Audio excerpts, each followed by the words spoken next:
ఎంత రమ్యమలో దయావి నీ నివాసములు, ఎంత సుందరమో దయావి నీ గుడారము.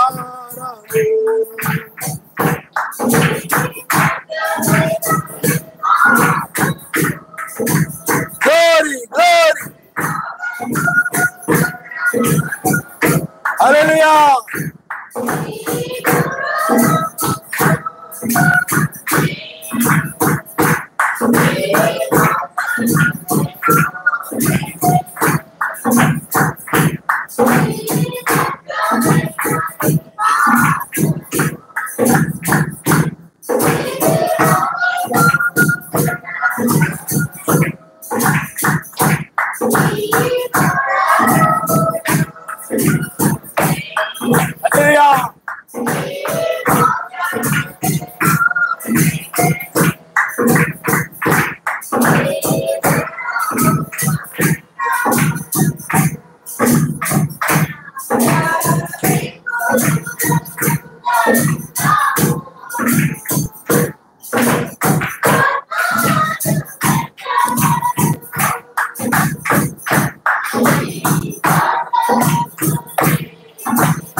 కాబట్టి పిల్లారా, మనము ఆ ప్రేమ కలిగి దావీదు వలె ఆ ప్రేమ కలిగి ఉంటేనే రక్షించబడతారు తప్ప లేకపోతే రక్షించబడలేరు. అందువల్ల ప్రేమ అనే తలరాయిని ఎవరైతే ధరించుకుని ఉంటారో అలాగా మెస్సయ్య వలె ఆనాడు ఆ దావీదు వలె ఆ ప్రేమని కలిగి ఉంటారు. కాబట్టి ప్రేమ కలిగిన వారిది మాత్రమే ఆ రాజ్యము, రాబోయే రాజ్యము అది ప్రేమ కలిగిన రాజ్యము. కాబట్టి అలాంటి రాజ్యముగా ఇక్కడ ఉన్నవారే ఎదుటివారితో ప్రేమ తప్ప మరి ఏం వచ్చి ఉండవద్దను, మరేం కలిగి ఉండదు. ప్రేమే. నిన్ను వలె నీ పొరుగు వారిని ప్రేమించమని ఆజ్ఞ. అందుకే ప్రేమ కీడు చేయదు గనుక, ధర్మశాస్త్రం నెరవేర్చుటే ప్రేమ కలిగి ఉండడం అంటే వాక్యాన్ని పాటించడమే. నువ్వు కీడు చేస్తున్నావంటే నువ్వు వాక్యాన్ని పాటించడం లేదు. అంత అసూయ పడుతున్నావంటే, ద్వేషిస్తున్నావంటే, విరోధంగా ఉంటున్నావంటే, సమాధానం లేకుండా ఎవరైనా వాళ్ళని వీళ్ళని బట్టి ముఖం తిప్పుకుంటున్నావంటే, వాళ్ళని రాగానే ఇలా బుర్ర తిప్పుకొని ఇలా ఉంటున్నావంటే నీలో ప్రేమ లేదు. నువ్వు వాక్యాన్ని పాటించడం వల్ల నువ్వు విరోధివి. అందువల్ల షిమీలా ఉన్నా, అబ్షాలోములా ఉన్నా ఇంకా ఉన్నారు బైబిల్లో. దావీదు జీవితంలో కూడా ఇంకా ఉన్నారు. సౌలు వలె ఉన్న ప్రమాదమే. ఎందుకంటే దావీదు అందరి చేత ద్వేషించబడింది. వాడు మీకు అర్థమైందా? అతడు ఎవరిని ద్వేషించాల, అందరిని ప్రేమించాడు. అతడు ఎవరిని చూసి ముఖం తిప్పుకోవాలా, బుర్ర దించుకోవాలా. మీకు అర్థమైందా? ఎవరి మీద అసూయ పడలా, ఎవరి మీద కక్ష కలిగి లేడు, ఎవరి మీద పగ కలిగి లేడు. కానీ దావీదు మీదే అందరూ కూడా ద్వేషము, పగ. తన కుమారులు, తన సోదరులు, ఫిలిష్తీయులు, రాజు అందరూ కూడా ద్వేషించేవారు. అతడు ద్వేషించాల, వాళ్ళే ద్వేషించి హింసించి కీడు చేశారు. కానీ దావీదు ఏ కీడు చేయలేదు. అర్థమైందా? కాబట్టి పిల్లరా, ఆ విధమైన ప్రేమ కలిగిన వారే ఎత్తబడతారు. షిమీ లాంటి వాళ్ళు అబ్షాలోం లాగా నువ్వు ఉన్నట్లయితే ప్రేమ లేకుండా విడిచిపెట్టబడకూడదు అనుకుంటే దావీదు వలె ఉంటేనే వస్తావు. ఈ మాటలు మీరు తేలిగ్గా తీసుకోకండి. సీరియస్ ఏదో వింటున్నాం కదా మాకు అలవాటు అయిపోయింది అన్నట్టు తీసుకోకండి. సీరియస్ గా తీసుకోండి. సీరియస్ గా తీసుకొని దావీదు వలె ఉండాలనుకోవాలి తప్ప నువ్వు అబ్షాలోం లాగే ఉండే షిమీ లాగా అలాగా కొనసాగావంటే విడవబడ్డవి. నువ్వు ఎన్నిసార్లు మందిరానికి వచ్చినా, మందిరంలో ఎన్ని చేసినా నీ బతుకు మారలేదు కాబట్టి, దావీదు వలె షిమీలాగే ఉండవు కాబట్టి, అబ్షాలోము లాగే ఉండవు కాబట్టి, అదే మనస్సు అదే ఆలోచనలతో ఉండవు కాబట్టి, అదే కోరికలతో అదే తలంపులతో మారలేదు. విన్నావు కానీ మారల. విడవబడ్డది. విడవబడకూడదు అనుకుంటే ప్రేమ కలిగితే నెత్తబడతాం. అందుకని రేకుచుక్కు వర్తమానం అంటే ఏమిటంటే, పిల్లారా, అయ్యగారి కాలంలో, బ్రహ్మ గారి కాలంలో ఏది మతశాఖ సంఘాలో ఏది సత్యమో, ఏది అపోస్తుల బోధో మనకు ఒక ప్రత్యక్షత ఉంది. ఆ ప్రత్యక్షతను బట్టి అవి మహావేశ్య దాని యొక్క పిల్లలని, అలాగే అపోస్తులు బోధించిన బోధ ఆ పునాది మీద కట్టబడింది నిజమైన వధువులను బోధించారు. ఆయన నమస్కారం. హల్లెలూయా. ఈనాడు ఉండే ప్రత్యక్షత ఏమిటంటే, ఎవరు విడవబడతారో, ఎవరు కొనిపోబడతారో, ఎవరు విడవబడతారో, ఎవరు కొనిపోబడతారో అనే ఒక ప్రత్యక్షత. హల్లెలూయా. లోకం ఏం కాబోతుందో, మధ్యాకాశానికి ఎప్పుడు మధ్యాకాశంలో మనం ఏ విధంగా కలుసుకోబోతున్నాము. హల్లెలూయా. హల్లెలూయా. కాబట్టి పిల్లారా, ఆలోచన చేయండి. ప్రేమ కలిగి ఉండవు లేదో ఒకసారి నువ్వు ఆలోచించుకో. నీ నిజ జీవితంలో షిమీ లాంటి వాళ్ళు, అబ్షాలోము లాంటి వాళ్ళు, సౌలు లాంటి వాళ్ళు, అలాంటి బుద్ధి కలిగిన వారు నీ జీవితంలో నీకు ఎదురుపడి ఉండొచ్చు. అప్పుడు నువ్వు దావీదు వలె ఉన్నావా? నువ్వు కూడా షిమీ వలె, అబ్షాలోము వలె ప్రవర్తించావా? ఆలోచించుకో. బాగున్నాను, నేను బాగానే ఉన్నాను, నేను నటించవద్దు, భ్రమపరుచుకోవద్దు, సమర్థించుకోవద్దు. మోసపోతావు, ప్రమాదంలో పడిపోతావు. అప్పుడు ఎవరు నేను రక్షించరు. కాబట్టి పిల్లారా, ఆలోచన చేయండి. ఆ ప్రేమని తలరాయి కలిగి ఉంటేనే ఎత్తబడతారు తప్ప, ఆ ప్రేమ పైకి లేపుతుంది. ఆ ప్రేమను తలరాయి పైకి లేపుతుంది. పరిశుద్ధాత్మ కలిగిన వారు ఆ ప్రేమను కలిగి ఉంటారు.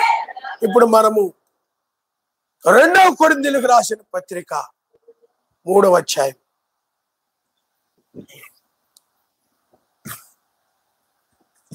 3వ అధ్యాయం మొదటి నుండి మనం చదువుకుందాం.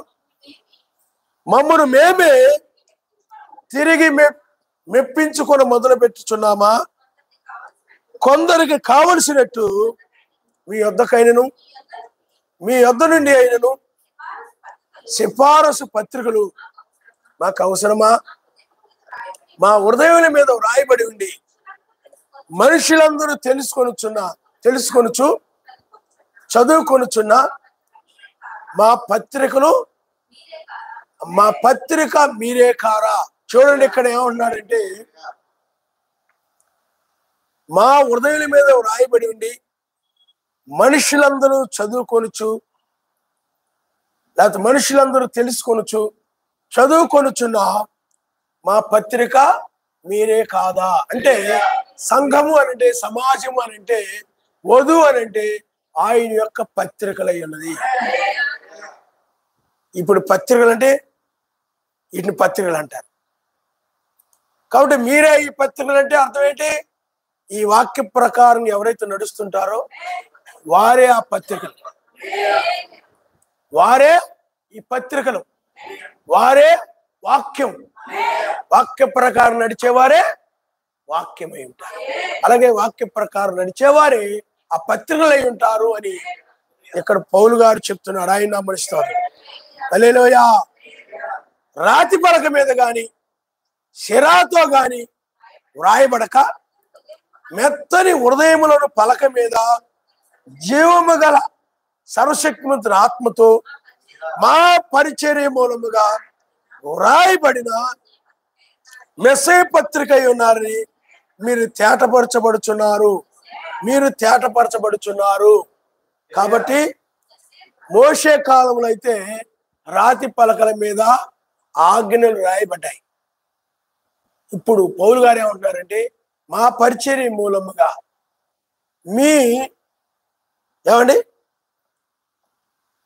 మెత్తని హృదయములను పలక మీద జీవము గల ఆత్మతో మా పరిచర్య మూలంగా వ్రాయబడిన మెస్సే పత్రిక అయి ఉన్నారు. అంటే ఆత్మతో, అంటే వాక్యం వింటున్నావు. ఇప్పుడు అపోస్తులు ఆనాడు వాక్యం చెప్పినప్పుడు ఆ మాటలని ఆ పరిశుద్ధాత్మ ఏం చేసేదంటే వాళ్ళ హృదయం అనే పలక మీద రాసేది అనమాట, హృదయంలో రాసేది. అప్పుడు ఆ మాటలు హృదయంలో ఉండే. ఆ మాటలు ఎక్కడ ఉండే చెప్పండి? హృదయంలో ఉండేవి. అర్థమైందా? అంటే ఆ మాటలు పరిశుద్ధాత్మ ద్వారా హృదయం అనే పలక మీద రాయబడ్డాయి కాబట్టి అవి ఇక పగిలిపోవు, ఇరిగిపోవు.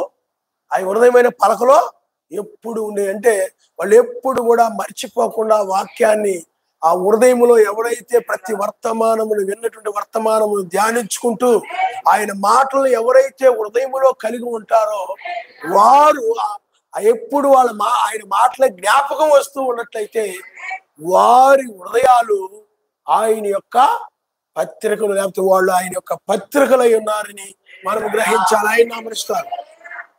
హల్లెలూయా. కాబట్టి పిల్లారా, మీరు ఆలోచన చేయండి. వాక్యము హృదయములో నిండి ఉన్నప్పుడు నీ మాటలు కూడా ఆయన మాటలే, నీ తలంపులు కూడా ఆయన తలంపులే, నీ చూపులు కూడా ఆయన చూపులే, నువ్వు వినేవి కూడా ఆయన చెవిలే. సమస్తము శరీరం అంతా కూడా ఆయనదై ఉంటుంది. ఆయన హల్లెలూయా, హల్లెలూయా. కాబట్టి పిల్లల తర్వాత చదవండి. మెస్సీ ద్వారా సర్వశక్తిమంతుని ఎడల మాకిట్టి నమ్మకము కలదు. మా వలన ఏదైనా అయినట్టుగా ఆలోచించుటకు మా అంతట మేమే సమర్థులమని కాదు, మా సామర్థ్యము సర్వశక్తిమంతులే కలిగి ఉన్నది. ఆయనే మమ్మను కొత్త నిబంధనకును అనగా అక్షరమునకు కాదు గాని ఆత్మకే పరిచారకుల మగుటకు మాకు సామర్థ్యము కలిగించినాడు.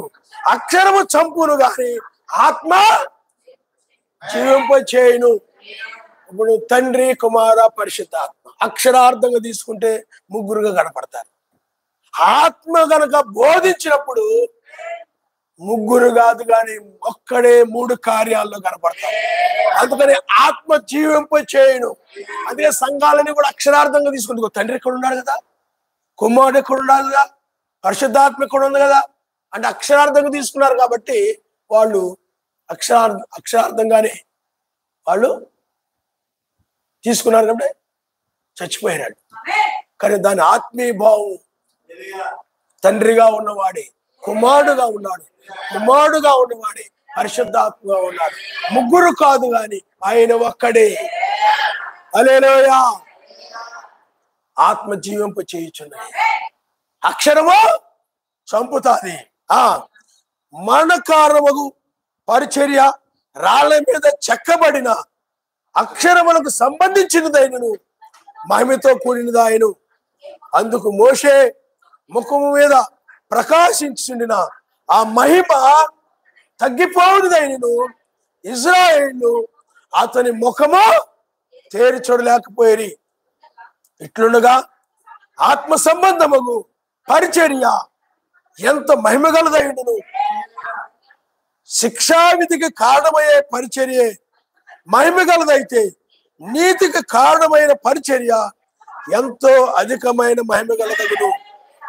అత్యధికమైన మహిమ దీనికి ఉండుట వలన ఇంతకు మునుపు మహిమగలదుగా చేయబడినది ఈ విషయములో మహిమ లేనిదాయను తగ్గిపోవునదే మహిమగలదైన ఎడల నిలుచున్నది మరి ఎక్కువ మహిమగలదైనది కదా. హల్లెలూయా. చూడండి పిల్లారా, మరణ కారణముగు పరిచర్య రాళ్ల మీద చెక్కబడిన అక్షరములకు సంబంధించినదైను మహిమతో కూడినదాయను. మోషే సీనాయి పర్వతం మీదకి వెళ్ళి సర్వశక్తిమంతో మాట్లాడి ఉదయం ఆయన క్రిందకు వచ్చినప్పుడు ఆ పలకలు తీసుకొని వస్తున్నప్పుడు, రాతి పలకలు తీసుకొని వస్తున్నప్పుడు, నిర్గమాకాండం 34వ అధ్యాయం వస్తూ ఉన్నప్పుడు మోషే ముఖము చాలా ప్రకాశిస్తూ ఉన్నప్పుడు ఇశ్రాయేలు ఆ వెలుగుని చూడలేకపోతే మోషే ఏం చేశారు చెప్పండి? ముసుగు వేసుకున్నారు. అది కింద మాట రాయబడింది. అయితే ఇక్కడ అది ఆ రోజుల్లో అది మహిమ కలిగింది, కానీ అది నిలిచేది కాదు, అది తగ్గిపోవడం ఉంది. ఆ రోజుల్లోనే అది ఎంతో మహిమ కలిగింది. అయితే మెస్సీ వచ్చిన తర్వాత ఆ మహిమ పోయింది. ఆ ధర్మశాస్త్రము కొట్టివేయబడింది. ఎందుకంటే ఆచారాలతో కూడింది కొట్టివేయబడి ఆత్మ సంబంధమయంగా వచ్చిందనమాట. అంటే ఏటేటా గొర్రెలు పాపాల కోసం గొర్రె పిల్లలు బలర్పించేవారు. ఇంకా అది లేకుండా ఒక్కసారి ఆయన ప్రాణాన్ని అర్పించి గొర్రె పిల్లగా బలయ్యి మన కోసమై ఆయన ఒక మహిమను తీసుకొచ్చాడు ఆయన. కాబట్టి ఆ యొక్క మహిమ, మోషే కాలంలో మహిమ, రాతి పలకల మీద చెక్కబడినటువంటి ఆ మహిమ తగ్గిపోవునదే. మరి ఇజ్రాయిల్ కూడా చూడలేనంత మహిమ గలదైతే మరి ఈ ఆత్మ సంబంధము లేకపోతే నీతితో కూడినటువంటి ఈ యొక్క మహిమ ఇంకా ఎంత గొప్పదై ఉంటుంది అంటున్నాడు ఆయన. నమస్కారం, హల్లెలూయా. ఎందుకంటే కొత్త నిబంధన కంటే కూడా అది అక్షరములతో కూడినటువంటి, అది తగ్గిపోయి ఉన్నది. ఏమండి, అది నిలిచేది కాదు. కానీ అందుకని ఇక్కడ నిలుచున్నది తగ్గిపోయినదే మహిమ గలదైతే మరి నిలుచున్నది మరి ఎక్కువ మహిమ గలదై ఉండును కదా. అది నిలిచేది కాదు. అందుకని మెస్సేజ్ వచ్చినప్పుడు అది ఏమైపోయింది చెప్పండి? నిలవలేదు. ఇప్పుడు ఈ మహిమ అంటే ఈ వాక్యం, అది ఆ వాక్యం ఏంటి? అక్షరాలతో కూడినటువంటి వాక్యము, రాతి పలకల మీద వ్రాయబడినటువంటి వాక్యము. కానీ ఈ వాక్యము ఇది పరిశుద్ధాత్మ ద్వారా హృదయం అనే పలక మీద వ్రాయబడుతున్నటువంటి వాక్యం. అది మరణమునకు లేకపోతే అది చూడని దాకా అది చంపు వాక్యం. అంటే చూడండి, అక్షరము చంపును, ఆత్మ జీవింపు చేయనదు. అది అక్షరానుసారమైనటువంటిది ఆ ధర్మశాస్త్రం. ఏమండి, అక్షరము చంపును, కానీ ఈ యొక్క వాక్యము ఆత్మానుసారమైంది. ఇది జీవింపజేసేది, ఇది జీవింపజేసేది. హల్లెలూయా. అయితే ఆ ధర్మశాస్త్రము కంటే కూడా ఇది, ఆ 10 ఆజ్ఞల కంటే కూడా ఇది నిలుచున్నది అని చెప్తున్నాడు ఆయన. ఆ ధర్మశాస్త్ర ఆచారాల కంటే కూడా, వాటన్నిటికంటే కూడా అది ప్రకృతి సంబంధమైంది. ప్రకృతి సంబంధం బలులతో కూడింది. ప్రకృతి సంబంధం గొర్రెని, పావురాలు వాటిని తీసుకొచ్చి, కానీ ఆత్మ సంబంధం పరలోక సంబంధమైనటువంటిది. అవి భూ సంబంధమైన ఆచారాలు, భూ సంబంధమైనవి, కానీ ఇది పరలోక సంబంధమైనటువంటి, పరలోకము రాజే, పరలోకం యొక్క గొర్రె పిల్లే వచ్చి రక్తమును చిందించి ఆత్మ భూమి మీదకి వచ్చి ఆ మేడగదిలో వాళ్ళు ప్రార్థిస్తున్నప్పుడు 120 మంది మీదకి ఆ పరిశుద్ధాత్మ వచ్చి భూమి మీద ఉండి యుగ పర్యంతరం మీతో నిలిచిందని అని చెప్పాడు. కాబట్టి ఆ పరిశుద్ధాత్మే మీ హృదయం అనే పలక మీద విన్న వాక్యాన్ని జ్ఞాపకం ఉంచుకునేలాగున, పగిలిపోకుండా, చెరిపోకుండా ఆ హృదయం అనే పలక మీద నిత్యము నిలిచి ఉండేలాగున, నిలిచి ఉండే వాక్యం ఇది. మహిమ గల వాక్యము ఆ అక్షరములతో కూడిందే మహిమ గలదైతే మరి ఈ నిలిచి ఉండే వాక్యము ఇంకెంత మహిమ కలిగింది. అందుకని ఆ ధర్మశాస్త్రము ఏమండి, అది నిలిచి ఉండేది కాదు. అందుకని అది కొట్టివేయబడింది. కానీ క్రొత్త నిబంధన, ఈ నిబంధన అది హృదయములో నిలిచేది. అందుకనే రాతి పలకల మీద రాయబడింది. పిల్లారా, కొన్ని సంవత్సరాల కదా పగిలిపోవచ్చు, ఇరిగిపోవచ్చు, అక్షరాలు పోవచ్చు, ఆ తుఫాలకి, వీటికి, వాటికి, వరదలకి కొట్టుకుపోవచ్చు. కానీ హృదయం అనే పలక మీద వ్రాయబడినటువంటి అక్షరములు ఎల్లప్పుడూ నిలిచేవని బైబిల్ చెప్తుంది. కాబట్టి వాక్యం ఎల్లప్పుడూ నీలో నిలిచి ఉంటుందో లేదో నువ్వు ఆలోచన చేసుకో. ఈ బైబిల్ ఎలా నిలిచి ఉందో ఈ పేపర్లో ఎలా నిలిచి ఉందో, ఈ బైబిల్ ఎలా నిలిచి ఉందో, ఈ వాక్యం ఎలా నిలిచి ఉందో, అలాగే నీ హృదయంలో కూడా వాక్యం ఎప్పుడు కూడా నిలిచి ఉండాలి. ఈ బైబిల్ వాక్యాన్ని నాశనం చేయాలని, బైబిల్ నాశనం చేయాలి, బైబిల్ లేకుండా చేయాలని ఎన్నో ప్రయత్నాలు చేసినప్పటికి కూడా బైబిల్ తర్వాత బైబిల్, బైబిల్ తర్వాత బైబిల్. ప్రపంచంలో అత్యధికముగా ప్రింట్ చేయబడుతున్నటువంటి గ్రంథం ఏదైనా ఉందంటే అది బైబిల్ మాత్రమే. హల్లెలూయా. ఎవరు దాన్ని ఏం చేయలేకపోయారు చెప్పండి? కనుమరుగు చేయలేకపోయారు. అది నిలిచి ఉండనని బైబిల్ చెప్పింది. ఇప్పుడు అది ఆ పత్రికల్లో నిలిచి ఉంది. ఎక్కడుందా అంటే వధువు హృదయంలో, వాళ్ళ ఆలోచనలో. ఎప్పుడు కూడా వాళ్ళ ఆలోచనలో వాక్యమే. వాళ్ళ హృదయంలో పుట్టే ఆలోచనలన్నీ కూడా వాక్య సంబంధమైనవే. వాక్యమే వాళ్ళ ఆలోచనలు. వారే ఆయన పత్రికలై ఉన్నారు. వారిలోని ఆ వాక్యం ఎల్లప్పుడు కూడా నిలిచి ఉండదు తప్ప మిగతా వారిలో నిలిచి ఉండదు. మిగతా వాళ్ళు వింటుంటారు, వెళ్ళిపోతుంటారు. వాళ్ళ వాక్యం నిలవదు. ఐక్యం ఇచ్చారు, విచారాల వల్ల వాక్యం మర్చిపోయి ఇసుక మీద కట్టబడినటువంటి ఇల్లు వలె కొట్టుకుపోతుంటది అనమాట. వాక్యం అంతా ఇసుక మీద కట్టబడిన ఇల్లు ఏమైపోతుంది చెప్పండి? కొట్టుకుపోతుంది. అదే విధంగా ఆ వ్యక్తి కూడా ఏమైపోతాడు చెప్పండి? ఇసుక మీద కట్టబడిన ఇల్లు వలె కొట్టుకుపోతుంటాడు. కానీ బండ మీద కట్టబడిన ఇల్లు, అది వరద వచ్చినా, వాన వచ్చినా, తుఫాను వచ్చినా, ఏమొచ్చినప్పటికి కూడా దాని పునాది గట్టిది కాబట్టి అది నిలిచి ఉండును. అలాగే హృదయం అనే పలక మీద వాక్యము అలాగే నిలిచి ఉంటుంది అనమాట. ఎన్ని శోధనలు ఉన్నా, ఏమొచ్చినా కానీ వాక్యం హృదయంలో ఉంటది.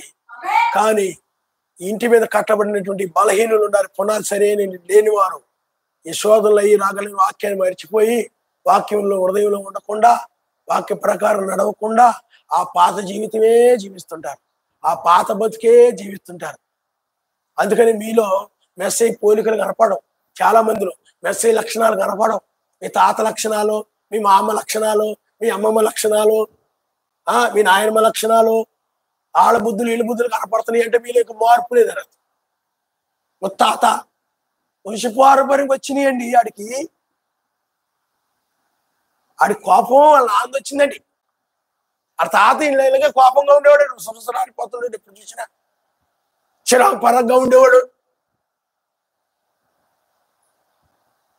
వాళ్ళు పాపులు ఆ విధంగా ఉన్నారు. ఇంకా వాళ్ళ పాపుల యొక్క పోలికలు నీలో కనపడితే, ఇంకా పాప పోలికలు నీలో కనపడితే నువ్వు ఎక్కడ మారింది? అక్కడ ఇంకా గొప్పగా చెప్పుకుంటారా? మా వాడికండి మా ఆయన పోలిక వచ్చిందండి, గొప్ప ఆయనదే నడకండి, ఆయనదే బుద్ధి అండి, ఆయనదే మనసు అండి, ఆయనకి పెద్ద భక్తి ఆశ ఉండదండి, ఈడికి కూడా అదే లేదండి, గొప్పగా చెప్పుకుంటారన్నమాట. ఆడ అందం వచ్చింది, మా ఆయన అందం వచ్చింది, మా ఆయన ఇటు వచ్చాడండి, మా ఆయన మంచి పర్సనాలిటీ. ముడిసిపోతుంటారు చాలా మంది చూసుకొని.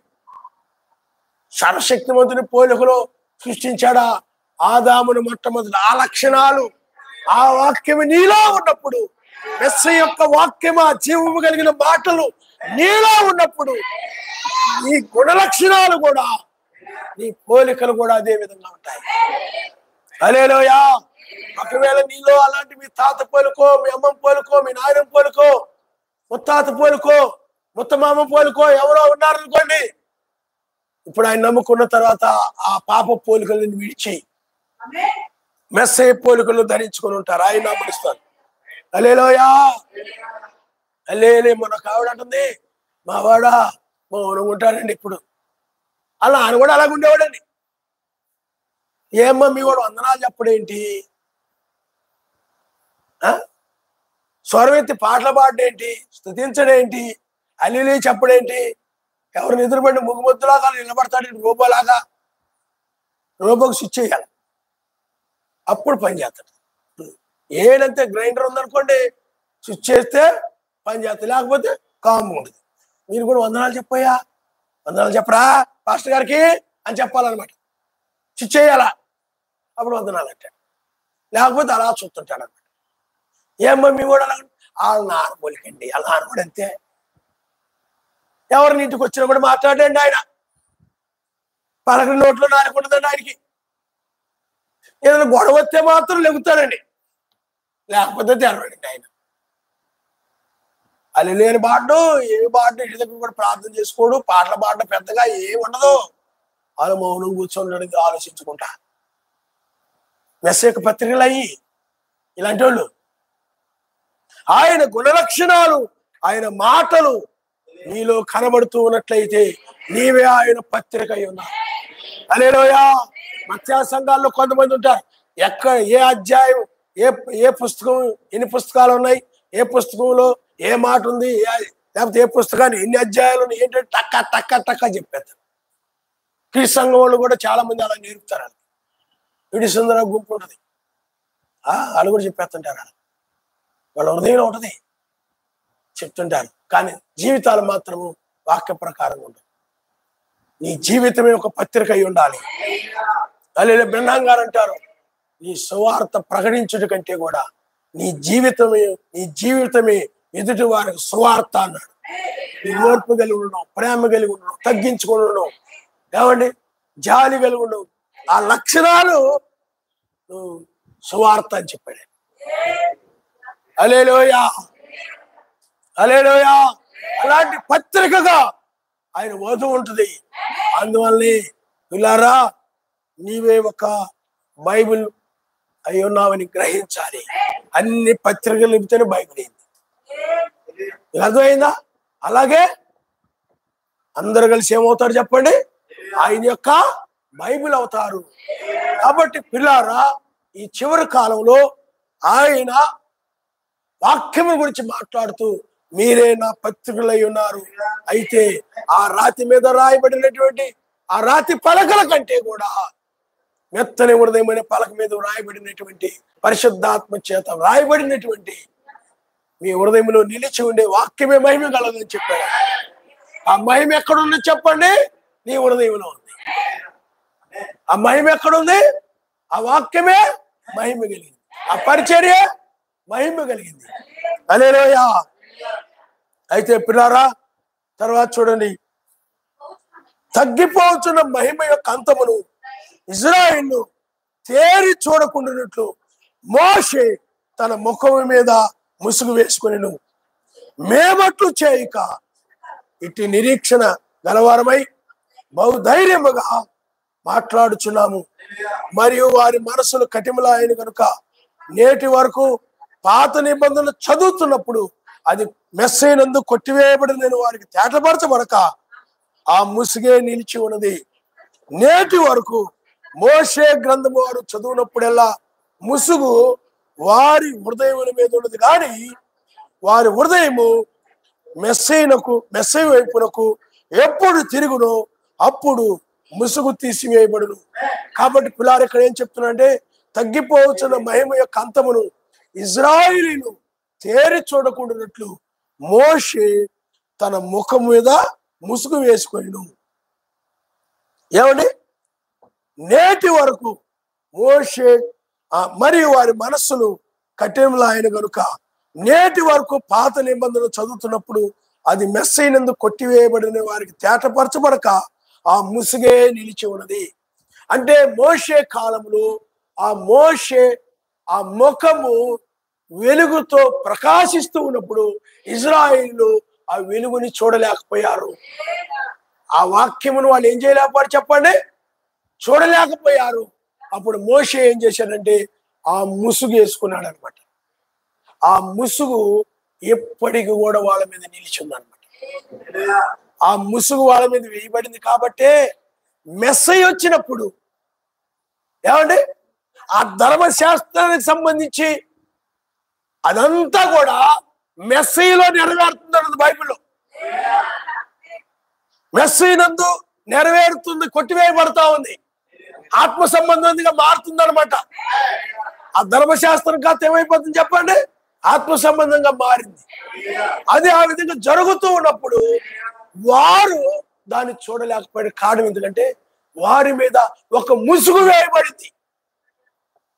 అవి చూడకుండా ఉండినట్టు ఎలా వేయబడింది అంటే, అందుకన్నాడు వారి హృదయములు నేటి వరకు ఏమండి మోషే గ్రంథము వారు చదువునప్పుడల్లా ముసుగు వారి హృదయం మీద ఉండదు కానీ అన్నాడు. అంటే మోషే ముఖం మీద ముసుగు వేసుకున్నాడు అంటే దాని అర్థం ఏంటంటే వాళ్ళ హృదయాల మీద ముసుగు వేయబడింది.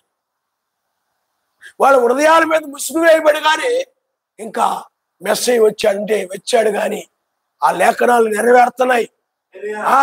మోషే చెప్పాడు ఆయన గురించి, యెషయా చెప్పాడు, దావీదు చెప్పాడు, బైబిల్లో భక్తులందరూ కూడా ఆయన గురించి రాశారు, ఆయన గురించి చెప్పారు.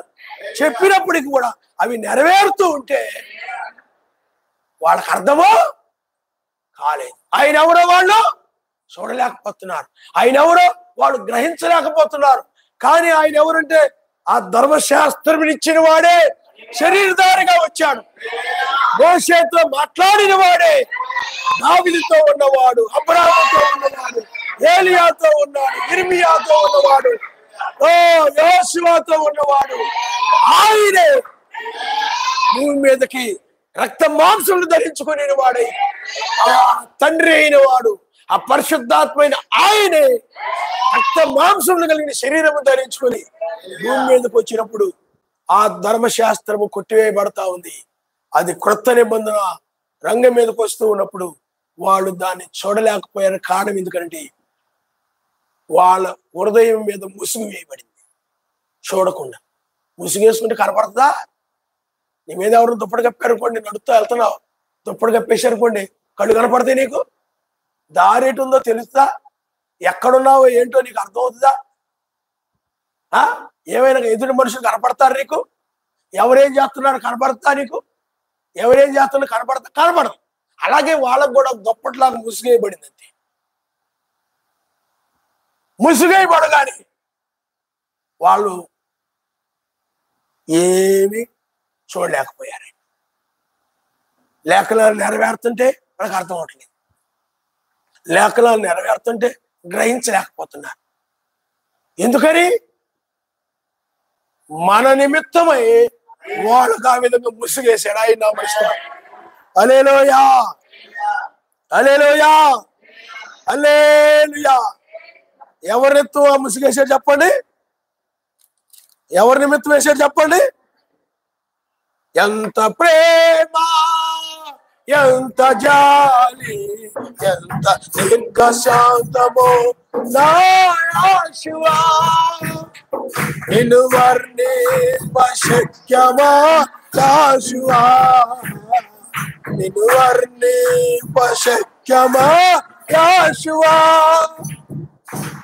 ఎంత ప్రేమ, ఎంత జాలి, ఎంత దీర్ఘశాంతమో నా యేషువా, నిన్ను వర్ణింప శక్యమా యేషువా, నిన్ను వర్ణింప శక్యమా యేషువా. హల్లెలూయా. మీరు ఒకసారి రోమిలకు రాసిన పత్రిక 11వ అధ్యాయం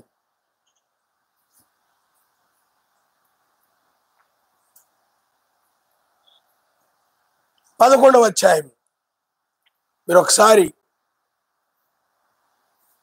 మీరు చదవండమ్మా. 5వ వచనం నుండి మీరు ఒకసారి చదవండి. అలాగునని అప్పటి కాలమందు సైతము కృప యొక్క ఏర్పాటు చొప్పున శేషం మిగిలి ఉన్నది. అది కృప చేతనైన ఎడల ఇక క్రియల మూలమైనది కాదు కాని ఎడల కృప ఇకను కృప కాకపోవును. అలాగైనా ఏమగును?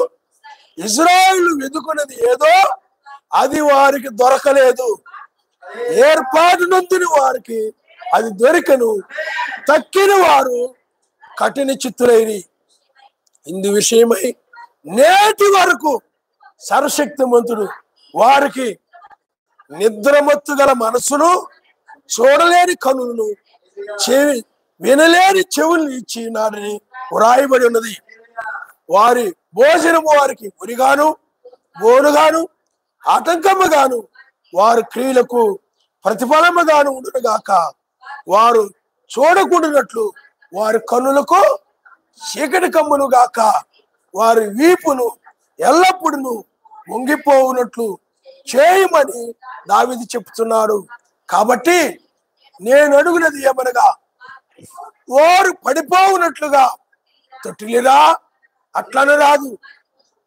వారికి రోషము పుట్టించుకై వారి తొట్టుపాటు వలన అన్ని జనులకు రక్షణ కలిగను. వారి తొట్టుపాటు లోకమునకు ఐశ్వర్యమును, వారి క్షీణదశ అన్ని జనులకు ఐశ్వర్యమును అయిన ఎడల వారి పరిపూర్ణత ఎంత ఎక్కువగా ఐశ్వర్యము ఆయన అమరుస్తారు. హల్లెలూయా, హల్లెలూయా. అందువల్ల వాళ్ళు ఏం చేశాడంటే ఆయన కఠిన పరిచాడంట. ముసుగేయడం అంటే ఏమిటి చెప్పండి? కఠినపరచడం. నేను ఎవరిని కఠినపరుస్తున్నా వాళ్ళని కఠినపరుస్తాను, ఎవరిని కనికరపరుస్తానో వాళ్ళని కనికరపరుస్తాను. ఈయన ఆయన కఠినపరిచాడు అనుకో నాశనం చేయాలి ఏమండి అని ఆయన అనుకోడు. కానీ ఆయన కృప కలిగిన వాడు, కృప కలిగిన వాడు. అందుకనే లోకమునకు ఆయన సువార్త ప్రకటించాడు. అయితే ఎవరైతే తమ పాపాలు ఒప్పుకున్నారో వారి మీదకి ఆయన కృప వచ్చింది. తిరస్కరించిన వాళ్ళు కృపను పోగొట్టుకుంటున్నారు. కాబట్టి ఆ రోజులో కూడా ఇజ్రాయిల్ని ఏం చేశాడంటే ఆయన ముసుగేసాడు వాళ్ళ మీద. మన నిమిత్తమై, మన నిమిత్తం ఏం చేశాడు చెప్పండి? చూడలేని వారు గాను, వినలేని వారు గాను, నిద్ర మనసు కలిగిన వారు గాను వాళ్ళని ఆ విధంగా ఉంచాడు ఆయన. ఎందుకనంటే మన నిమిత్తమై, నీ నిమిత్తమై. హల్లెలూయా. అంటే అన్ని జనుల నిమిత్తమై వాళ్ళ మీద ఆయన ఏం చేశాడు చెప్పండి? ముసుగు వేశాడు. అందుకని ఆ ముసుగు నిలిచి ఉన్నది కాబట్టి ఆ ధర్మశాస్త్రము మెస్సీ కాలంలో కొట్టివేయబడుతూ ఉన్నా ఆత్మ సంబంధమైన పరిచర్య ఆరంభమైన, ఆ రక్షణ ఆరంభమైన వాళ్ళు దాన్ని చూడలేకపోతున్నారు, గ్రహించలేకపోతున్నారు, విని కూడా తెలుసుకోలేకపోతున్నారు. చూస్తున్నారు, మెస్సయ్య అని అంటలేదు, దయ్యం అంటున్నారు. వింటున్నారు, సత్యం అంటలేదు, దుర్బోధ అంటున్నారు. కారణం ఏంటి? వాళ్ళ మీద ఆయన ఏం చేశాడు చెప్పండి? ముసుగు. వాళ్ళ హృదయాల మీద ముసుగు ఉంది. ఎక్కడుంది? ఎప్పుడు వేయబడింది అది?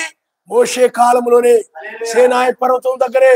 అందుకని ఆ యొక్క ముసుగు ఇంకా వాళ్ళ మీద నిలిచి ఉంది కాబట్టి ఆ వెలుగును చూడకుండా, వెలుగైన మెస్సీని చూడకుండా ఆ వెలుగునే వాళ్ళు చూడలేకపోయారు మోషే కాలంలో. మరి ఈ వెలుగునే చూడగలరా? దానికంటే ఇది అధికమైన వెలుగు. అందుకనే వారి మీద ఆ ముసుగు అలాగ వేయబడింది. అందువల్లనే ఆ వెలుగుని, వెలుగైన మెస్సీని, వెలుగైన వాక్యాన్ని వాళ్ళు ఆ రోజుల్లో వాళ్ళు ఏం చేయలేకపోయారు, చూడలేకపోయారు వాళ్ళు. అయితే పౌలు గారు అన్నారు, మేము అలాగూ చేయక, మేము ముసుగు వేసుకోనకుండా ఈ సువార్త లేకపోతే ఈ వెలుగు ప్రకటించాలని మేము ఆసక్తి కలిగి మేము ప్రకటిస్తున్నాం తప్ప మేము ఆ యొక్క ముసుగు వేసుకుని మోసేమని మేము చేయడం లేదు. అందుకని అతను అంటున్నాడు, మేమట్లు చేయక ఇట్టి నిరీక్షణ గలవారమై బహుధైర్యముగా మాట్లాడుచున్నాము. మేము అలాగ ముసుగు వేసుకోవడం లేదు, మేము ప్రకటిస్తూ ఉన్నాము, మేము బోధిస్తూ ఉన్నాము, మేము దాన్ని తెలియజేస్తూ ఉన్నాము.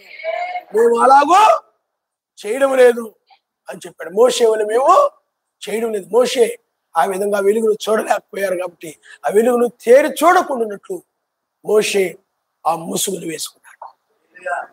ఆ ముసుగు ఇప్పటికీ ఇజ్రాయెల్ ఉదయం మీద నిలిచి ఉంది. అందుకని ఇప్పుడు వాళ్ళు మెస్సేజ్ ఇచ్చాడంటే నమ్మరు. మెస్సేజ్ ఇచ్చాడు కదా 2000 సంవత్సరాల క్రితం, క్రొత్త నిబంధన అంటే నమ్మరు వాళ్ళు, అపోస్తుల బోధ అంటే నమ్మరు వాళ్ళు. ఇంకా రాలేదు, ఇంకా రాలేదు. 2000 సంవత్సరాలు వచ్చాడయా, కన్య గర్భం జన్మించాడు, సిలువ వేయబడ్డాడు, ఆయన మరణించి తిరిగి లేచాడు, ఇదిగో సమాధానం అంటే మేము నమ్మమంటారు. ఆయన మెస్సయ్య కాదంటారు. అతడు ఒక అబద్ధ బోధకుడు, అబద్ధపు మెస్సయ్య అంటుంటారు ఇప్పటికి కూడా. కారణం ఎందుకని? వాళ్ళ మీద ఒక ముసుగు వేయబడింది, వాళ్ళ హృదయాల మీద ఒక ముసుగు వేయబడింది కాబట్టి అందువల్ల వాళ్ళు ధర్మశాస్త్రము కొట్టివేయబడిందని ఎప్పటికీ ఎరుగక ఆ ధర్మశాస్త్రాన్ని వాళ్ళు పాటిస్తూ ఉన్నారు, ఆ ధర్మశాస్త్రాన్ని వాళ్ళు అనుసరిస్తూ ఉన్నారు. మనమైనట్లయితే 2000 సంవత్సరాల క్రితం నుండి క్రొత్త నిబంధన కింద మనమున్నాం. ఆయన నమస్కారం. హల్లెలూయా, హల్లెలూయా. కాబట్టి పిల్లారా, ఇప్పుడు మనము ఆ ధర్మశాస్త్రం కింద మనము లేము. ఇప్పటికీ ధర్మశాస్త్రాన్ని పాటిస్తూ ఉన్నారు. అనేక సంఘాల్లో ఉడారాల పండుగలని అవి పెడుతూ ఏమండి క్రైస్తవ సంఘాలు కూడా కొన్ని ఆ ధర్మశాస్త్రాన్ని పాటిస్తూ ఉన్నారు. కానీ వారికి ఆ రోజుల్లో మెస్సయ్య ఎవరో వాళ్ళకి అర్థమో కాలేదు. కానీ ఆయనే శరీరధారిగా వచ్చాడనే విషయము మనకి ఈనాడు తెలుసు. ఆయన నమస్కారం. హల్లెలూయా, హల్లెలూయా. కాబట్టి పిల్లారా, అందుకని వారి మనసులు కఠినమైన కనుక నేటి వరకు వాళ్ళు ఇప్పుడు కఠినపరుచుకొని ఉన్నారు. కఠినపరుచుకోవడానికి మేము మెస్సయ్య నమ్మము, యేసుక్రీస్తుని గురించి బోధ మేము నమ్మము, అపోస్తుల బోధ మేము నమ్మము, కఠినపరుచుకొని ఉన్నారన్నమాట. మీకు అర్థమైందా? వాళ్ళ హృదయాలు ఏమైపోయింది? ముసుగైపోయింది. నువ్వు కొన్నిసార్లు అంటావు, చెప్తున్నానండి వేకు నక్షత్రం గురించి, ఆయన వింటలేదు,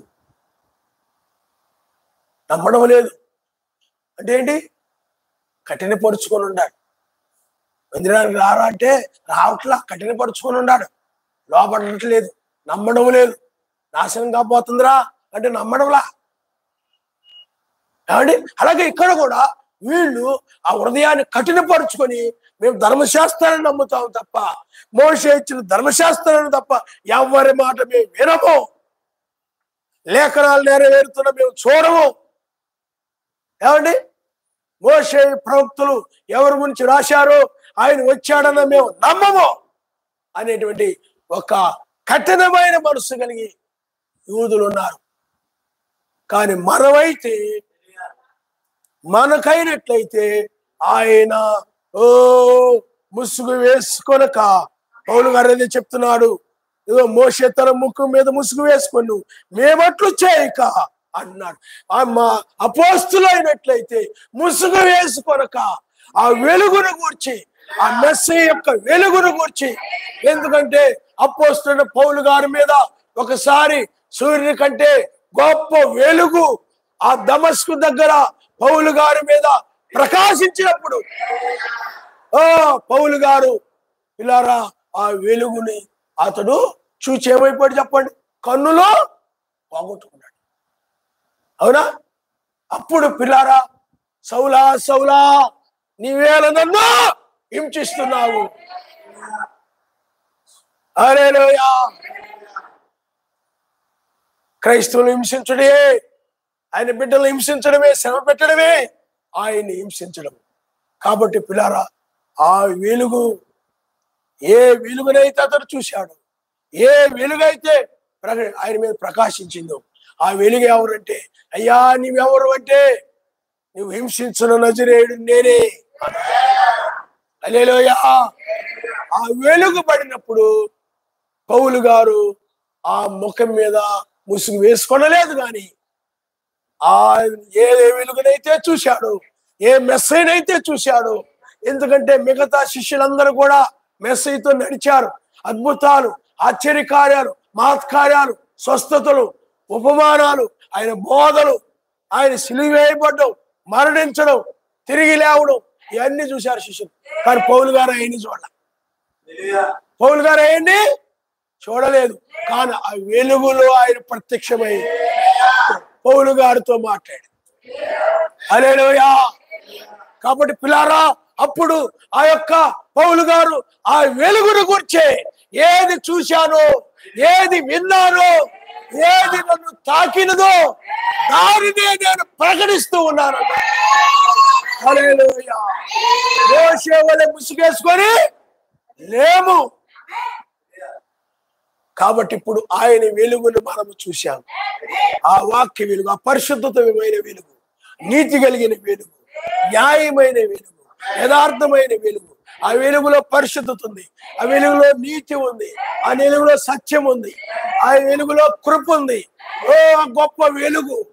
ఆ వెలుగు మీ లవదీయ సంఘ కాలములో 7వ దూత ద్వారా, అలాగే 5 రకాల పరిచర్లు, అలాగే అయ్యగారి వర్తమానం వీటన్నిటి ద్వారా ఆ వెలుగు ఈ లౌదీ సంఘ కాలంలో అపోస్తుల కాలముల వలె అనగా పౌలు కాలముల వలె ఎఫెసు సంఘ కాలముల వలె మరలా తిరిగి ఆ వెలుగు మరలా ఈ లౌదీ సంఘ కాలంలో ప్రత్యక్షమైంది. ఆయన నిజమైన వెలుగొకటుండెను, అది ఆవేలోహిం నిజ జీవమయమై ఉండెను, అది యెహోవా ఎలోహిం నిజమైన వెలుగై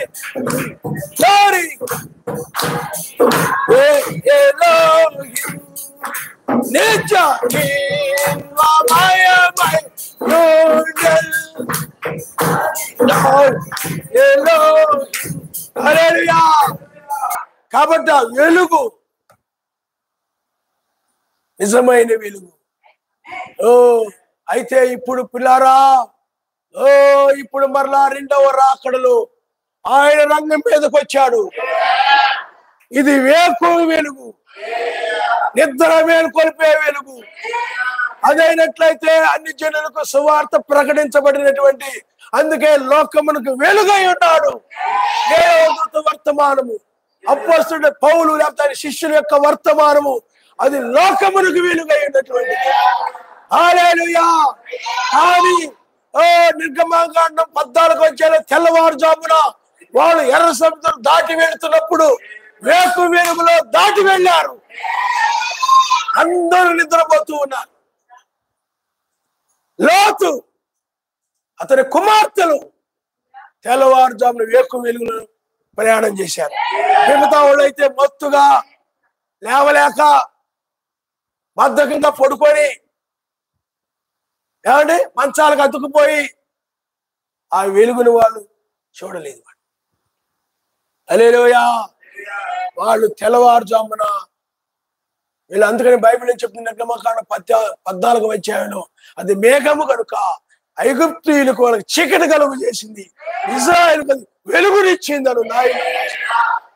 ఇప్పుడు కూడా ఈ తెల్లవారుజాములో ఈ రెండవ రాకడలో పిల్లారా 1995లో లోకమునకు ఇంకా సువార్త వెలుగు, మెస్స యొక్క వెలుగు, ఆ కృప వెలుగు, లోక సువార్త వెలుగు ఇక చూడకుండా కనబడకుండా లోకమునకు ముసుగు వేయబడింది. హల్లెలూయా, హల్లెలూయా. లోకమును సువార్త ద్వారాలు మూయబడ్డాయి. ఇంకా వాళ్ళు అందుకనే ఇక అపోస్తలులు గాని 7 సంఘాలు 7 దూతలు గాని 5 రకాల పరిచయ వర్తమానికులను గాని ఇంకా ఆయన వాడుకోవటం లేదు. ఎందుకంటే వాళ్ళు లోకంలో సువార్త ప్రకటించి వెలుగై ఉన్నారు. చిన్న వెలుగులు వాడు, ఆ మెస్సీ అనే పెద్ద వెలుగుల గురించి ప్రకటించే వెలుగులు వాడు. ఇంకా లోకం మీద ఏమైపడి చెప్పండి, 1995లో ముసుగు వేయబడి ఇంకా ఆయన సువార్త వినకుండా అందరూ ముసుగేసుకున్నారు. 7 రకాల పరిచయ 5 రకాల పరిచయలో ఉన్నవారు గాని 7 దూతలు గాని అందరూ ముసుగేసుకున్నారు. ఇప్పుడు ఆ వెలుగు, ఆ మెస్సయ్య మొదటి రాకడ యొక్క వెలుగు, మొదటి రక్షణ యొక్క వెలుగు లోకము ఇక చూడకుండా, లోకము ఇక కనబడకుండా వాళ్ళు ముసుగు వేసుకున్నారు. అందుకని బెన్నాం గారు అంటారు, ఇంకా వేకు చుక్క వచ్చినప్పుడు ఇక వర్తమానికుల అవసరం ఉండదు, చీకట్లో వెలుగుచ్చు నక్షత్రమునిక వాడుకొనడు అని చెప్పాడు. హల్లెలూయా, హల్లెలూయా. ప్రధాన నక్షత్రముగా యెహోవా, ఆయనే ముఖాముఖిగా ఆయన తన రాజ్యం యొక్క సంగతుల్ని పంచుకుందని చెప్పాడు. ఆయన హల్లెలూయా. లోకానికి ముసుగు వేయబడింది, ఇజ్రాయేలుకి ఆ మోషే కాలంలో ముసుగు వేయబడింది, ఈ లౌదీయ సంఘ కాలంలో లోకానికి ముసుగు వేయబడింది. ఇక లోకానికి అంతా కూడా ఆయన చూడకుండా ఇంకా 5 రకాల పరిచయలు నక్షత్రములు ఇంకా వాడుకున్నాడు. ఉదయ నక్షత్రములు కూడిపాడ, ఉదయ నక్షత్రములు ఆయన వాడుకున్నాడు. ఉదయ నక్షత్రములు వేరు, ఉదయ నక్షత్రం వేరు. యోబు గ్రంథములో ఉదయ నక్షత్రములు కూడిపాడగా ఏమండి, ఎవరైతే అనేకులను ఆయన వైపు తిప్పుదురో వారు నక్షత్రములే ప్రకాశించుదరు. బైబిల్ ఈ 2000 సంవత్సరాలు ప్రకాశించింది ఆ నక్షత్రాలే. హల్లెలూయా. ఉదయ నక్షత్రం అని ఎవరు చెప్పండి? మెస్సయ్య. కాబట్టి ఇప్పుడు లోకానికి ఏమైబడింది చెప్పండి? ఇప్పుడు ముసుగేయబడింది. ముసుగేసాడు. ఇంకా లోకానికి సువార్త వెలుగు లేదు. ఇక అయ్యగారితో అయిపోయింది. లాస్ట్ చివరిగా పాస్టర్ ఎం జాన్సన్ గారితో అయిపోయింది. ఇక లోకానికి సువార్త ముగించబడింది. 96 నుండి మనము వేకు వెలుగులో ఉన్నాం. ఆయన మనిషి. హల్లెలూయా, హల్లెలూయా. ఓ వేకు వెలుగంటే దానియేలు తెల్లవారుజామున పైకి తీయబడ్డాడు. ఓ బైబిల్లో రిబ్కా తెల్లవారుజామున విడిచిపెట్టి వెళ్ళిపోయింది. ఓ ఇజ్రాయేల్ తెల్లవారుజామున ఎర్ర సముద్రం దాటారంటే మరణాన్ని దాటారు. యెహోషువ కాలంలో తెల్లవారుజామున యొర్దాను దాటారు. అలాగే వేకు చుక్క వచ్చును, మరణములకు దాటుతామని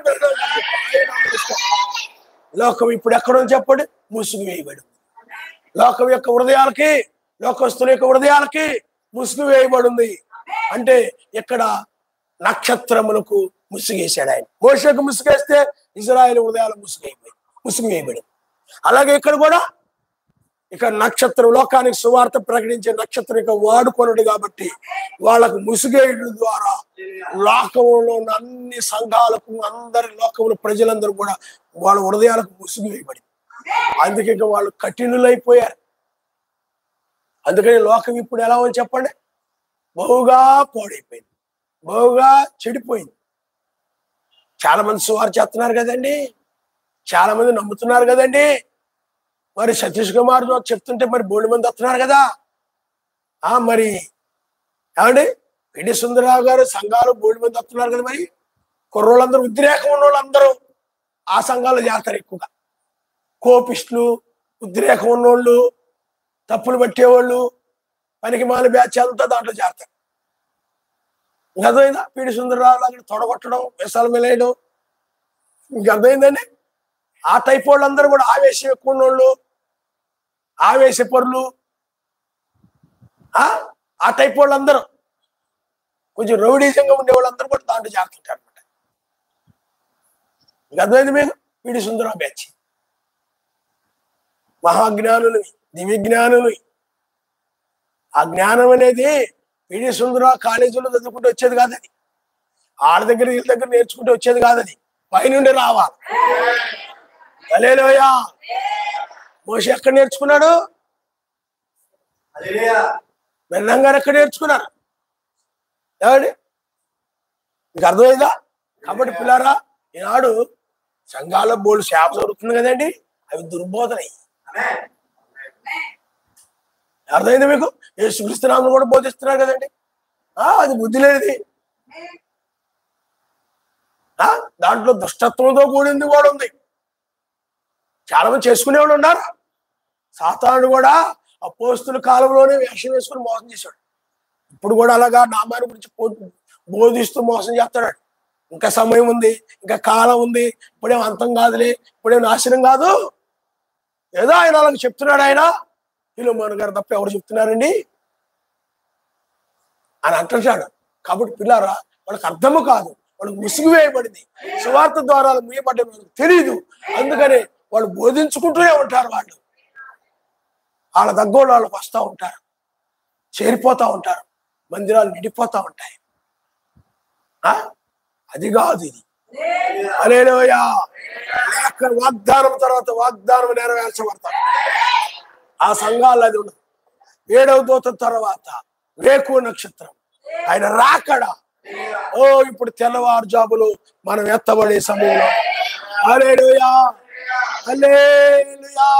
ఆయన కృప, మొదటి కృప, కడవరి కృప.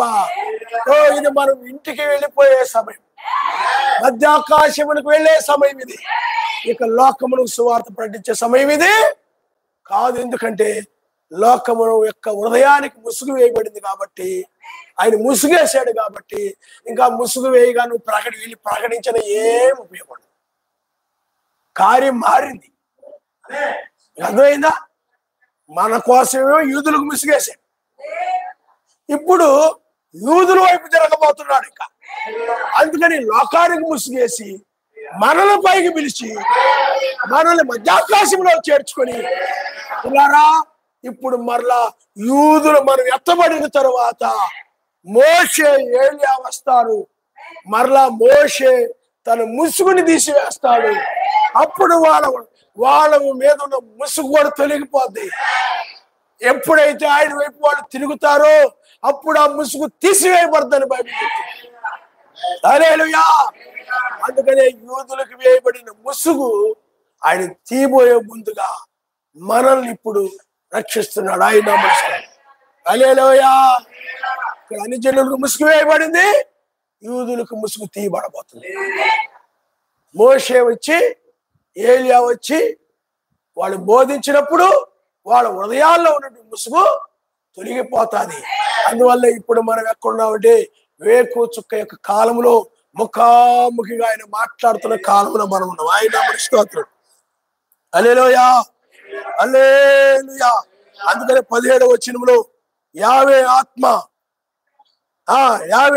ఎక్కడ ఉండునో అక్కడ స్వాతంత్రం ఉండును. మనమందరము ముసుగు లేని ముఖముతో ఎలోహిం యొక్క మహిమను అద్దములే ప్రతిఫలింప చేయొచ్చు. మహిమ నుండి అధిక మహిమను పొందుచు మెస్సయ్య యొక్క ఆత్మ చేత పోలికగానే మార్చబడుచున్నాం. ఇందాక అదే మనం నేర్చుకున్నాం. చూసారా, మనం అందరము ముసుగు లేని ముఖముతో మెస్సయ్య యొక్క మహిమను అపోస్తులందరూ అదే చేశారు, 7 దూతలు అదే చేశారు. కానీ ఇప్పుడైతే మనం ఆయన ముఖాముఖిగా మాట్లాడుతున్నాం. ముఖాముఖిగా తీర్పుని గురించి బోధిస్తూ ఇక ఇది తీర్పు దినమని, తీర్పు సమయమని, న్యాయాధిపతిగా వచ్చినట్లుగా ఇక లోకం నాశనం కాబోతుంది కనుక యూదులు ముసుగు తీయబోతున్నాడు కనుక యూదులు ఆల్రెడీ వాళ్ళు స్వదేశానికి చేరారు కాబట్టి వాళ్ళ మీద ఉన్న ముసుగు తీసివేసి వాళ్ళు కూడా ఈ మోషేల ద్వారా రక్షించబడబోతున్నారు. కాబట్టి మీరు ఇక వచ్చేయండి పైకి. ఇక రాబోయే సమయం యూదులదే. 3.5 సంవత్సరము యూదులతో ఆయన సంభాషిస్తాడు. ఆయన నమస్కారం. హల్లెలూయా. మన సమయము అయిపోయింది. లోకమును సువార్త బోధించే సమయము అయిపోయింది. ఇప్పుడు మీదే సమయం చెప్పండి. శరీరాలు మార్పు చెందే సమయం. క్షయితను విడిచి అక్షయితను, మెస్సయ్య కూడా తెల్లవారుజామునే క్షయితను విడిచి అక్షయితను ధరించుకున్నాడు. క్షయమయ్యే లోకాన్ని విడిచిపెట్టి అక్షయమైన రాజ్యాన్ని ధరించుకొని పై కొనుకోబడే సమయం తప్ప మరొక సమయం ఇది కాదే కాదు. హల్లెలూయా. అందుకని లోకమును ముసివేయబడింది కాబట్టి ఇప్పుడు ఆయన రాకడనవి చూడలేవు. మొదటి రాకడని ఎవరు చూడలేకపోయారు? యూదులు చూడలేకపోయారు. వచ్చాడు ఆయన, కానీ వచ్చాడు అనే విషయం వాళ్ళకి తెలియదు. అందుకని ఇప్పుడు కూడా ఆయన కోసం కనిపెడుతూ ఉన్నారు, ఎదురు చూస్తూ ఉన్నారు. ఏమండి, మరలా ఈ 2వ రాకడలో ఆయన ఏం చేశాడు చెప్పండి? అన్ని జనులకి ముసుగేశాడు. ఆయన ముసుగేసేటప్పుడు పశ్చాత్త సంఘాలకు ఏం చేశాడు చెప్పండి? ముసుగేశాడు. ఇప్పుడు ఈ రాకడ జరుగుతున్న విషయం వాళ్ళకే తెలియదు. మీకు అర్థమైందా? అందుకని మనం ఎత్తబడిన తర్వాత, మనం వెళ్ళిపోయిన తర్వాత మెస్సయ్య రావాల్సి ఉంది కదా. శ్రమల్లో ఉంటారు ఇప్పుడు అందరూ. ఈ యొక్క అమ్మగారులందరూ, రోమన్ క్యాథలిక్ అమ్మగారు, బాప్టిస్ట్ అమ్మగారు, పెంతెకోస్తు అమ్మగారు, ఏమండి, ఈ అమ్మగారులందరూ భూమి మీద ఉండిపోతారు. అందుకనే బైబిల్ చెప్తుంది, దొంగవలే. హల్లెలూయా. ఆ రోజుల్లో కూడా ఆయన యూదులకు ఎలా ఉన్నాడు చెప్పండి? దొంగవలే ఉన్నాడు. అర్థమైంది వాళ్ళకి. ఇప్పుడు కూడా ఆయన వచ్చాడనే విషయం వాళ్ళకి తెలీదు. ఇప్పుడు కూడా అలాగే మన దగ్గర కూడా దొంగవలే వచ్చి వాళ్ళకు ముసిగేశాడు. అందుకని వాళ్ళ నిద్ర గల మనస్సులు, చూడలేని కన్నులను కళ్ళు మూసుకొని అలా ఉన్నారు. అంతే. వినలేని చెవులు, నిద్రపోయాడు కనపడతా కట్టి కొడితే గాని అని లేవుతాడు అనమాట. అందాక లేవడు, పడుకొని ఉంటాడు అలాగే ఎన్నికలుగా. లేవండి లేవండి వినపడదు. మిమ్మల్ని మీకోసమే పిల్లల చేత జాయింట్లు తెప్పించారండి, బిర్యానీ వండారండి, నీ గురించే. లేవండి. లేవడు అలాగా నిద్రపోతుంటాడు. లేవట్లా. లేవండి అంటాడు ఆవిడ. లేవండి నీ మీద ఇష్టంతో ఉండారు. అమ్మాయి లేదా అబ్బాయి నీళ్ళు తీసారా, ముఖం మీద చల్లుతారు. ఏమని అప్పుడు లేచాక వినబడటం, చూడటం అన్ని జరుగుతాయి. అందాక మొత్తులో ఉంటాడు. అలాగే ఇప్పుడు కూడా మనం ఆత్మీయ ఆహారాన్ని భుజిస్తూ ఉంటే 1995లో ఆయన మేఘములో ఆయన దిగి వచ్చినప్పుడు, కిందకు వచ్చినప్పుడు సర్వశక్తిమంతుడు దిగాడు. లేవండి లేవండి లేవండి అంటే విశాఖపట్నం గుంపు నిద్రపోతున్నారు. అలాగా లేవలా. అలాగే వాళ్ళు తిరగబడి వెళ్ళిపోయారు. 96, 97 వ్యతిరేకించి 8 చుక్క లేదు, 8వ దూత లేడు, 8వ దినం లేదని చెప్పి తిరగబడి వెళ్ళిపోయారు. ఆ గుడ్డోళ్ళు కనపడదా? ఉసిగేయబడింది అలా కనపడతా ఏమండి? కాబట్టి పిల్లారా, ఇప్పుడు కూడా ఆత్మీయ ఆహారం మనం భుజిస్తున్నాం. లోకంలో వాళ్ళందరూ ఆగి నిద్రపోతున్నారు. శుభ్రంగా నిద్రపోతున్నారు. హల్లెలూయా, హల్లెలూయా. కాబట్టి పిల్లారా, లోకానికి ముసుగు వేయబడింది కాబట్టి ఎంతవరకు అనంటే మనం ఎత్తబడేవారు. అప్పుడు శ్రమకాలంలో కళ్ళు తెరుస్తారు. ఇప్పుడు కళ్ళు మూసుకొని ఉంటారు. వాక్యం వినమ్మా, ప్రార్థన చేసుకోమ్మా, హల్లెలూయా, ఆమెని స్తుతించు, మహిమపరచు, ప్రార్థనకు రా, మానద్దు. ఆ మొత్తులో ఉంటాడు కాబట్టి ఎక్కదు, పట్టించుకోడు, రమ్మంటే రాడు. మొత్తులో, లోక మొత్తులో, లోక ఆలోచన మొత్తులో, డబ్బు మొత్తులో, చదువు మొత్తులో, ఏమండి ఆ పనుల మొత్తులో, ఈ పనుల మొత్తులో ఉండి ఆరాధనకు రాకుండా బుధవారం, శనివారం అన్ని మానేస్తుంటాడు. ఆడవాళ్ళు కానీ మగాళ్ళు కానీ ఎవరైనా కానీ మొత్తులో, ఆ మొత్తులో ఉండిపోయి రారు. వేకు చుక్క వర్తమానం, రెండవ రాకడ, ఇదిగో త్వరగా వచ్చునా అని చెప్పిన వాడే రంగం మీదకి వచ్చాడు. ఎవరైతే ఆత్మీయ పెళ్లి కుమార్తె రమ్మని పిలిచారో ఆయనే రంగం మీదకి వచ్చాడని చెప్పిన పట్టించుకోకుండా ఉంటుంటారు లోకంలో. వినరు. బ్రహ్మంగారి సంఘాల్లో కూడా వినరు చాలా మంది. ఎందుకు వినరా అంటే ముసుగు వేయబడింది. ఎవరు వింటారే అంటే ఆయన ఏర్పాట్లు ఎవరైతే ఉన్నారో, ఆయన ప్రణాళికలు ఎవరైతే ఉన్నారో వాళ్ళు మాత్రమే అక్కడ గుర్తిస్తారు. కాబట్టి వాళ్ళు మాత్రమే దీన్ని చూస్తారు తప్ప, దీన్ని వింటారు తప్ప, గ్రహించగలుగుతారు తప్ప మిగతా వాళ్ళు ఏం చేయలేరు చెప్పండి, చూడలేరు. కాబట్టి మనం ఇప్పుడు ఎత్తబడే కాలంలో ఉన్నాము, పునరుద్ధాన కాలంలో ఉన్నాము. కానీ మీ మొత్తులో ఉన్న వాళ్ళందరూ కూడా చూడకుండా, మొత్తులో ఉన్న వాళ్ళందరూ కూడా ప్రార్థన చేసుకోకుండా యూట్యూబ్లో వర్తమానాలు ఉన్నాయి కదా, ఇక్కడ అడిగితే నువ్వు చెప్పలేకపోతున్నావు, వినమంటే నేను వినను, నాకు టైం ఉండట్లేదు, కుదరట్లేదు, పోనీ ఇందాం అనుకునేటప్పటికి మా పిల్లలు వీడియో గేమ్లు ఆడుకుంటున్నారు, లేదా వాళ్ళు ఏదో వర్కలు ఉన్నాయని వాళ్ళు ఇవ్వట్లేదు, ఏం వింటానండి. అందువల్ల నేను ఏమడిగినా నేను చెప్పలేను. నువ్వు వాక్యం వింటాను కొనుక్కోలేదు కదా, అది కొనుక్కొని చెప్పేటప్పుడు అలాగే చెప్తారు, పాస్టర్ గారండి సెల్ కావాలండి, ఎందుకంటే అండి వాక్యం చేద్దామనండి. మా పిల్లలు కూడా వాక్యం చేయాలనుకుంటున్నారండి. అన్ని అబద్ధాలే. అర్థమైందా? దానికేనండి ఎంత ఖరీదైనా కొని ఇచ్చేస్తాను. వాళ్ళ మీద అంత ప్రేమ. నరకానికి పోయినా పర్లేదు నీకు. అర్థమైందా? ఇలా వినబడిన తర్వాత అప్పుడు కళ్ళు తెరుస్తారు. ఇప్పుడు ముసుగే ఉండదు, లోక ముసుగు, డబ్బు ముసుగో ఏదో ముసుగులో ఉంటారా. ఏ ముసుగులో ఉన్నప్పుడు ఏ కన్ను మీద ఏం ఆందం, ఏం చెప్పినా ఎనరేక. విడబడిన తర్వాత అర్థమైపోతాయి, ఎందుకు కొనిచ్చానా, ఆయన బోధలో పెంచలేదే,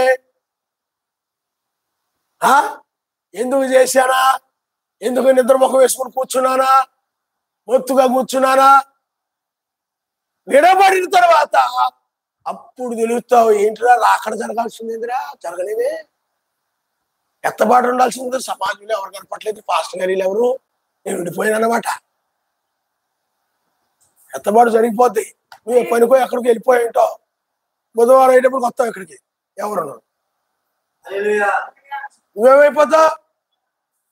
వెళ్ళిపోయాను, ఎత్తబడిపోయారు, నువ్వు విడబడతావు, విడబడి ఉంటావు. అప్పుడు కళ్ళు తెరిచి మారు మనసు పొందుతావు. కానీ ఏమి అవకాశం ఉండదు. ఆయన యూదులతో మాట్లాడుతూ ఉంటాడు, యూదులు ఆయన వెలుగును చూస్తుంటారు. ఆయన మనసు హల్లెలూయా, హల్లెలూయా.